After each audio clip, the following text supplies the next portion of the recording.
Hello guys, আসসালামু আলাইকুম। কে কোথায় আছেন, কেমন আছেন? আশা করি সবাই ভালো আছেন। আমি আল্লাহর অশেষ রহমতে ভালো আছি। তো যে কথাটা বলতে আসছি আজকে, আসলে একটা জায়গায় বেড়াতে আসছি। আপনাদের সাথে এরকম ঘটনা ঘটছে কিনা আমি জানি না। তো যে কথাটা বলতে চাইছি সেটা হচ্ছে, আপনাদের যদি কোনো একজন ব্যক্তি আপনার খুবই ঘনিষ্ঠ, সেই ব্যক্তিটা আপনার চোখের সামনে, অথচ আপনি তার সাথে দেখা করতে পারতেছেন না, কথা বলতে পারতেছেন না, কোনো মন বিনিময় বা কোনো সাক্ষাৎকার আপনার হইতেছে না, তখন আপনার কাছে কীরকম মনে হবে? হ্যাঁ ভাই, এরকমের ঘটনাটা আমার সাথে ঘটেছে। তো যে ঘটনাটা ঘটছে, আসলে না পারতেছি কারো কাছে বলার জন্য, আর না পারতেছি সইতে। তো সেই জন্য একটু ভিডিওটা করা। আসলে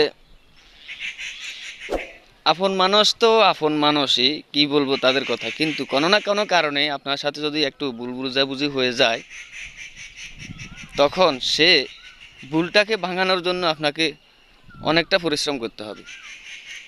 তো পরিশ্রম করার পরেও কিন্তু আমি ব্যর্থ হয়েছি। যাই হোক, মানুষের ভিতরে ইগোটা কাজ করলে একবার, সেই ইগো কিন্তু মাথা থেকে নামানো খুব কঠিন ব্যাপার। জানি না সে কি, আসলে কি আমার উপরে সে ইগো করে রয়েছে, নাকি এমনিতে তার মাইন্ডে আমাকে খারাপ মনে করে রয়েছে, জানি না।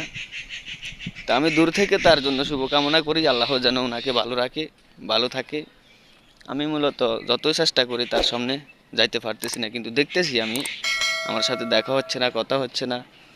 কি বলবো, যা হয়ে গেছে গেছে। তো দেখা করতে পারতেছি না, সেটাকে আমি নিজে মানিয়ে নিয়েছি, বাট মানতেছি, অসুবিধা নাই।